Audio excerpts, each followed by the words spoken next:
Dimitri Pavlenko. 8h40, qui parle de l'école dans la campagne présidentielle? À vrai dire, pas grand monde. Alors certes, Valérie Pécresse formulait des propositions samedi, plaidant notamment pour plus d'autonomie. Anne Hidalgo, il y a quelques mois, mais c'était pour proposer surtout d'augmenter massivement la rémunération des profs qui, certes, en ont bien besoin. Ou encore Éric Zemmour, plaidant lui le retour à la pédagogie d'antan, le rétablissement de la blouse. L'école de France, tout le monde en conviendra, ne va pas bien, en particulier dans ce qu'on pourrait appeler la troisième France. Je veux dire, pas celle des métropoles, ni celle des banlieues, celle de ce qu'on appelle les territoires où vivent près de 2 Français sur 3 tout de même. Je vous propose ce matin un petit voyage en Picardie. Nous sommes à 62 jours du premier tour. Bonjour Charlotte Dornelas. Bonjour Dimitri. Pardon, j'articule mal, journaliste à Valeurs Actuelles. Guylaine Ottenheimer, bonjour Guylaine. Bonjour Dimitri. Rédactrice en chef à Challenge. Et Jean-Baptiste Noyac est avec nous. Bonjour Jean-Baptiste. Bonjour Dimitri. Ce voyage en Picardie, c'est vous qui nous le proposez. Vous êtes directeur de la Fondation Excellence Ruralité, auteur d'un livre que je montre à ceux qui nous regardent sur Europe1.fr. Excellence Ruralité, des écoles pour la France périphérique. Ça vient de paraître aux éditions Point de Bascule. Alors, Excellence Ruralité. Ruralité, d'abord, vous y mettez un S. Très concrètement, votre projet, c'est celui d'une école que vous avez construite pratiquement de toutes pièces dans un petit village qui s'appelle Laffère. C'est dans l'Aisne. Je résume, le projet, vous avez choisi cet endroit-là. Pourquoi? Il y avait une attache personnelle, d'abord, mais aussi parce que c'est le village le plus pauvre, dans le département le plus pauvre, de la région la plus pauvre de France. Jean-Baptiste Noyac, j'ai envie de vous poser une question toute bête. Qu'êtes-vous allé faire dans cette galère? Oui, en effet, je me suis installé il y a maintenant 5 ans avec mon épouse et une équipe de 4 jeunes professeurs, donc à Laffère. C'est une petite ville de 3000 habitants qui compte 50% de chômage des jeunes et 40% de décrochage scolaire. Et donc on s'est installé sur le parking d'un ancien Lidl, on a mis des Algeco et puis on a ouvert un collège pilote pour les enfants de la France périphérique. On a d'abord commencé avec 2 classes, une classe de 6e, une classe de 5e. Et 11 élèves. Aujourd'hui, on en accueille 70. On en aura plus d'une centaine l'an prochain. Là, on croule un peu sous les demandes d'inscription. Et on ouvrira une 2e école en septembre prochain en Charente. Et donc, l'idée, c'est de développer une pédagogie qui soit adaptée aux besoins des enfants de ces territoires. Donc, une pédagogie avec des outils assez simples, mais qui, mis ensemble, sont assez efficaces. On a d'abord le fait d'avoir des petits effectifs, donc pas plus de 15 élèves par classe, pour pouvoir accompagner à la fois les enfants qui sont en difficulté et pas les laisser sur le bord du chemin. Et aussi pousser plus loin, le plus loin possible, les enfants qui ont plutôt des facilités. On a des professeurs qui sont à la fois professeurs et éducateurs, parce qu'on pense que c'est très important à la fois, compte tenu des enjeux éducatifs de notre époque, que les professeurs se chargent de cette dimension aussi éducative, en complément des familles. Et puis aussi pour asseoir leur autorité, c'est très important qu'ils créent une relation avec les élèves. Le 3e point qui est hyper important dans notre pédagogie, c'est l'exigence. On est très exigeant avec les enfants, y compris de milieux, et je dirais même en particulier de milieux modestes, parce que je suis convaincu que l'exigence de l'école, tant dans les savoirs que dans les savoir-être, est essentielle pour permettre aux enfants de gravir l'échelle sociale. Et puis enfin, cette école, c'est un peu plus qu'une école, c'est aussi un moyen de retisser du lien social, et donc on a une relation très étroite avec les familles. Oui. Alors ça, votre école s'appelle le Cours Clovis, Soissons n'est pas très loin. Exactement. Vous êtes hors contrat, c'est-à-dire que vous ne suivez pas les programmes de l'éducation nationale, ce qui n'empêche pas l'éducation de venir vous visiter de temps en temps. Si, on suit les programmes, mais on n'a pas forcément les mêmes méthodes. Mais en fait, on va au même endroit, mais on prend pas forcément le même chemin. Oui. Pourquoi vous êtes allé spécifiquement à Laffère? Pourquoi vous intéressez spécifiquement aux enfants, vous dites, de la France périphérique? Qu'est-ce qu'ils ont de particulier, ces enfants, Jean-Baptiste Noyac? Parce que je crois que c'est le cœur de votre projet, c'est le cœur de votre livre. Vous avez des phrases assez terribles. Vous dites, ces enfants, ce sont moins des victimes de l'existence que des victimes de l'école. Et vous en parlez comme de grands brûlés de la vie. En fait, il y a eu un petit peu 2 étapes dans notre prise de conscience sur ces enjeux.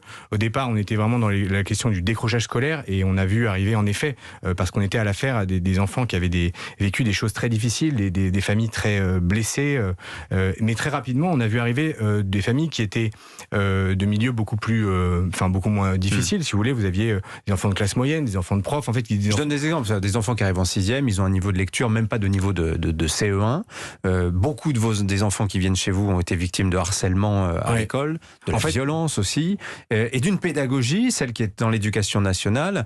Racontez-nous un petit peu, parce que ça c'est le cœur du livre, c'est cette pédagogie, vous dites, elle est totalement inadaptée en fait à ces enfants. enfants. En fait, ce qui est très intéressant et ce qui nous a beaucoup frappé, c'est que, en effet, moi, quand je suis arrivé à l'affaire, d'abord, il y a la première chose qui m'a frappé énormément, c'est la violence qui existe dans les établissements scolaires. Faut quand même voir que 80% de nos élèves de la première année avaient été victimes de harcèlement. Que moi, j'ai un papa d'élève qui a été obligé de filmer son gamin en train de se faire tabasser dans la cour par la grille de l'école, pour qu'enfin le sujet soit pris en compte par l'école. Donc il y a une vraie détresse des familles vis-à-vis de l'école sur ce sujet-là. Et puis après, la question du niveau scolaire.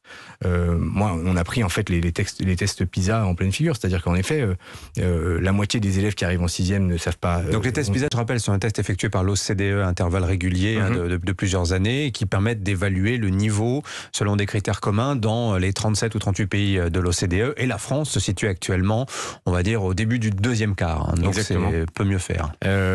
Et puis vous avez un certain nombre d'évaluations, Teams, Peers, les évaluations annuelles de l'éducation nationale qui démontrent qu'il y a vraiment un effondrement du niveau, y compris en mathématiques. Donc on a vu des enfants qui avaient d'énormes difficultés à lire en arrivant en 6e, près de la moitié qui avaient du mal à lire un texte simple, qui avaient d'énormes difficultés à l'écrit, des enfants qui mettaient 20 minutes à écrire 3 lignes, si vous voulez, et des enfants qui avaient d'énormes difficultés en vocabulaire ou avec l'orthographe. L'orthographe n'avait jamais été un sujet.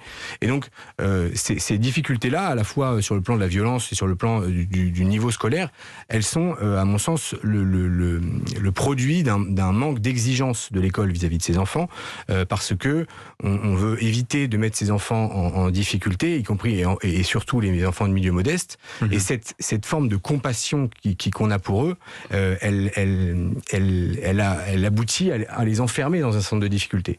Et donc, à mon avis, ce qui est très important, c'est de se montrer exigeant vis-à-vis de ces enfants-là, surtout pour leur permettre justement de croître et de progresser sur l'échelle sociale. Alors, faute d'être allé à l'affaire, Charlotte Dornelas et Guylaine Ottenheimer ont lu votre livre, Excellence Ruralité. Guylaine, je vous laisse commencer. Vous l'avez lu tout d'abord sur le projet et l'intention qui se trouve derrière elle. Comment vous trouvez Je trouve tout à fait intéressant et toujours très sain qu'on se penche un peu sur vraiment des populations dont on ne parle pas souvent, ni dans les journaux, ni dans la campagne. Je rappelle, juste pour dire, la France périphérique, ce label, c'est 60% de la population, 80% du territoire. C'est très bien, il faut... et l'intention de sortir certains de ces gamins de ce no man's land est tout à fait vertueuse. Bon. Simplement, alors quand j'ai lu le livre, vous savez, c'est un peu comme quand vous faites prendre dans Internet où on vous dit comment faire des grandes marches sans prendre des ampoules, les recettes miracles. Alors vous lisez, on vous répète que quand vous marchez, si vous avez des ampoules, ça fait très mal, et puis vous tournez, vous n'arrivez toujours pas à la solution, parce que ce livre ne donne pas vraiment la solution au problème français, qui effectivement, on est très nul en PISA, etc. Comment on sort de ce pédagogisme, de cette méthode semi-globale qui a été une catastrophe absolue? Là, évidemment, même au début, vous parlez de classe de 7 enfants. Ce qui est intéressant, c'est de voir qu'on peut sortir de l'échelle scolaire des enfants qui viennent de milieux extrêmement modestes, avec des parents qui peuvent pas s'occuper d'eux, aucune aide autour d'eux. On s'aperçoit que quand on s'en occupe, qu'on leur donne un peu de discipline, qu'on s'intéresse à eux, et voilà. Sauf que, on est là dans des écoles où il y a très peu d'effectifs, hors contrat, c'est-à-dire qu'on peut virer les gamins qui sont vraiment trop embêtants, ce que n'arrive pas à faire l'éducation nationale, puisqu'en principe, il y a une obligation scolaire, donc ils veulent pas très bien... c'est compliqué. Ça vous est arrivé d'exclure? Oui, tout à fait. Et c'est très intéressant, parce qu'en effet, on est dans un cadre qui nous donne les coups des franches pour innover. Et la vraie question, c'est comment on transpose ça. Je prends tout à fait le point. Moi, je suis convaincu qu'on peut transposer ça, mais c'est une question de choix. C'est-à-dire que quand vous choisissez d'avoir un encadrement dans notre école, eh bien, vous avez le prof qui est à la fois prof et éducateur. Donc, vous n'avez pas de budget de surveillant, vous n'avez pas de personnel de l'enseignant. Je continue. Pourquoi je trouve ça compliqué Vous avez une équipe pédagogique motivée qui est venue là avec vous. Je veux dire, qui ne compte pas ses heures, si je peux dire, s'il faut s'il faut s'impliquer à la récréation, c'est pas le prof. Ça fait partie de ses heures. Oui, voilà, oui, d'accord, mais enfin, je veux dire, il y a tout un environnement. Alors ça, c'est la première chose. Je vois mal le lever de drapeau, l'uniforme dans toute la France. Ça va être difficile et cela dit, je pense qu'il y a des des énormes réformes à faire de l'éducation nationale. Il faut faire sauter le mammouth, il faut régionaliser la gestion, il faut donner de l'autonomie aux directeurs. Mais je veux dire, il ne faut pas dire que tout est noir. Par exemple, il y a aussi le privé marche pas si mal. D'ailleurs, tout le monde veut mettre ses enfants dans le privé sous contrat. On n'est pas obligé d'être hors contrat. Et le privé sous contrat, moi, je pense que c'est une des mesures à prendre. Il y a pour le moment, il y a une espèce de numerus clausus. Il ne faut pas qu'il y ait plus de 17 ou 20% de sous contrat. On laisserait le chiffre exploser, il serait 25, 30, 35. À un moment, peut-être que l'éducation nationale se réveillerait en disant oui, on est en train de perdre tous nos élèves. Je veux dire, on est complètement d'accord. Bon, moi, je demande que ça. Voilà, je pense qu'il y a énormément de choses à faire. Oui. Là, le micro-exemple, c'est juste montrer que des gosses peuvent être sortis de l'échec scolaire. Alors, il y a la dimension pédagogique, vraiment technique, si je puis dire, dans votre livre. Et puis, il y a aussi tout un arrière-fond politique, Charlotte Dornelas. C'est ça aussi dont j'aimerais que l'on parle, parce que le fond de votre livre, c'est aussi de dire en France, aujourd'hui, il n'y en a que pour les enfants des métropoles, il n'y en a que pour les enfants des banlieues, où effectivement, beaucoup de moyens sont mis, et le dédoublement des classes en REP, REP+, mis en place par Jean-Michel Blanquer, ciblait essentiellement ces quartiers de banlieue. Et toute cette France-là, elle passe un petit peu à côté, elle a un peu négligé, Charlotte Dornelas. Ça ressort très nettement du livre. Oui, ça ressort très nettement du livre, et ça ressort aussi de nos observations depuis quand même quelques années. Donc il y a à la fois une question d'argent, mais même une question d'investissement et une question de reconnaissance à la fois dans le débat politique, évidemment, et médiatique. Qui avait entendu parler de ces enfants-là ? Moi, franchement, quand j'ai refermé ce livre, je me suis dit... On réalise pas, en fait. On réalise vraiment pas à la fois le constat qui est fait, l'addition de ce qui pèse sur les épaules de ces enfants-là. Évidemment, les questions familiales, mais la question de la drogue, la question de la pornographie, la question du harcèlement scolaire avec des violences extrêmes, la question du décrochage scolaire. Quand vous avez 80% des enfants qui arrivent dans votre école qui sont victimes de harcèlement scolaire, certains qui décrochent, certains qui ne sont plus scolarisés en dessous des 16 ans, où normalement, évidemment, l'obligation tient encore. C'est à la fois le constat qu'on ne réalise pas, et justement, alors moi, à l'inverse, j'ai vu des pistes de réflexion. Ce que j'ai aimé dans le livre et sur le terrain, notamment politique, c'est-à-dire le terrain du réalisme, c'est que souvent la question de l'école est très idéologique. En fait, nos discours sur l'école sont très idéologiques. Pourquoi ? Certains se disent ça a beaucoup mieux marché avant, donc il faut refaire l'école d'avant, et d'autres disent au contraire, c'est le lieu de l'enfance, de l'avenir et donc de l'innovation permanente.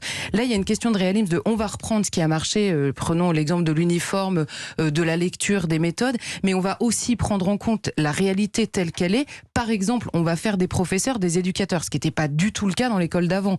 Les parents étaient les éducateurs, les professeurs étaient des instructeurs. Donc il y a à la fois ce mélange-là, et sur la question... Les hussards de la République étaient un peu éducateurs quand même. Beaucoup moins que ce qui est dit dans ce livre. La littérature, vous voyez, qu'ils s'impliquaient avec les enfants, ils avaient des discussions, c'était le maître à penser des enfants. Mais voilà, c'était pas une critique. Pas seulement sur le plan scolaire, c'est quand même le référent dans le village. Vous aviez quand même un pays, et notamment un rapport entre les adultes et les enfants, une solidité, on va dire, même d'apparence, peu importe, des familles, qui faisait que le professeur avait moins besoin d'être éducateur. C'est même pas une critique de ma part, c'est simplement que la société a énormément changé, et que là, il y a des descriptions de la situation des enfants qui, concrètement, n'existaient pas il y a encore 50 ans dans ce pays. Alors, ces jeunes dont vous vous occupez, ces enfants, vous décrivez cette jeunesse de la France périphérique comme les habitants des Marches. Les Marches, c'était au Moyen-Âge, c'était ces grandes régions qui étaient censées protéger le cœur du royaume. Donc, on sent bien l'idée. Et vous dites, ces enfants n'ont pas beaucoup de motifs de fierté, parce que même dans les conneries, dites-vous, ils sont déclassés. C'est ce que leur disent des enseignants qui ont, pour certains, enseigné en banlieue. Donc voilà, il y a quand même cette idée d'appartenir à nulle part et de ne pas pouvoir en partir de ce fameux nulle part. Mais pour revenir sur la pédagogie, justement, Guylaine vous disait, j'ai pas trouvé la recette miracle en fait. Et vous l'écrivez, vous dites, finalement, il n'y a pas tellement de secret. La recette, c'est autorité bienveillante, discipline, uniforme, culte de l'apprentissage et de l'effort, mise en valeur et en confiance des élèves. On a envie de se dire, mais pourquoi l'école n'applique pas cette formule si simple en apparence? Oui, tout à fait. Je pense pas qu'il y ait de recettes miracles. Il y a surtout des bonnes volontés. Il y a des énergies éducatives aujourd'hui qui se font jour de toutes parts et qui aujourd'hui sont bridées. C'est-à-dire que il y a des milliers de profs qui demandent qu'une chose, c'est de pouvoir créer des écoles pour des enfants de milieu modeste. Aujourd'hui, vous parliez des écoles privées. Je permets de donner l'anecdote. C'est un des enseignants qui a travaillé avec vous qui raconte une inspection et ça se passe en maternelle, je crois, avec des petits.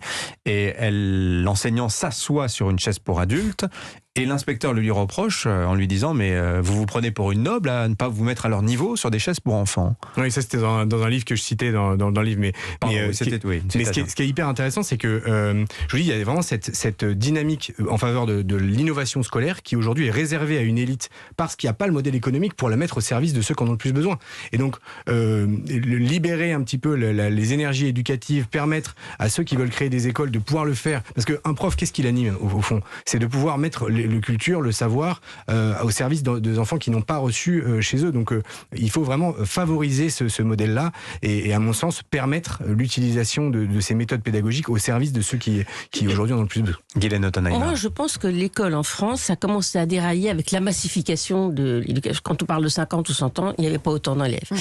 Et c'est à ce moment-là que les pédagogues ont inventé la méthode globale. Qu'est-ce que c'est le constat? C'est que pour apprendre B plus A égale bas, il faut une capacité d'abstraction. Voilà, c'est pas concret de faire B, A égale bas. Et cette capacité d'abstraction, les enfants ne l'ont pas tous au même âge. Ça dépend à la fois de leur intelligence, mais aussi de l'environnement sociologique, des incitations qu'ils perçoivent. Et donc, c'était très difficile d'avoir des classes entières avec des gosses à 4 ans qui comprenaient B égale bas, et puis des enfants de 6 ans qui n'avaient toujours pas cette capacité. C'est pas grave, parce que vous pouvez l'avoir à 4 ans ou à 6 ans. À 10 ans, vous avez tout rattraper. Simplement, il faut, au démarrage scolaire, s'adapter au rythme de capacité de l'enfant. Donc, on s'est dit, on fait plus BA, on fait banane. Alors, vous prenez vos feuilles, vous coloriez banane. Banane, ça s'écrit comment? BA, voilà. Donc, on a complètement nivelé la capacité. Après, comment voulez-vous faire apprendre la grammaire, faire la rhétorique, etc., quand vous n'avez pas commencé déjà par le premier stade de l'écriture. Voilà, ce livre s'appelle, on aurait pu en parler encore longtemps, il y a tellement de choses dedans, Excellence Ruralité, ruralité avec un S, parce que c'est un concept, les ruralités que vous décrivez au début du livre. C'est signé Jean-Baptiste Noyac. Merci d'être venu nous voir, d'avoir fait le voyage jusqu'au studio d'Europe 1. Bonne journée à vous, Charlotte Dornelas, Guylaine Ottenheimer, bonne journée et à bientôt.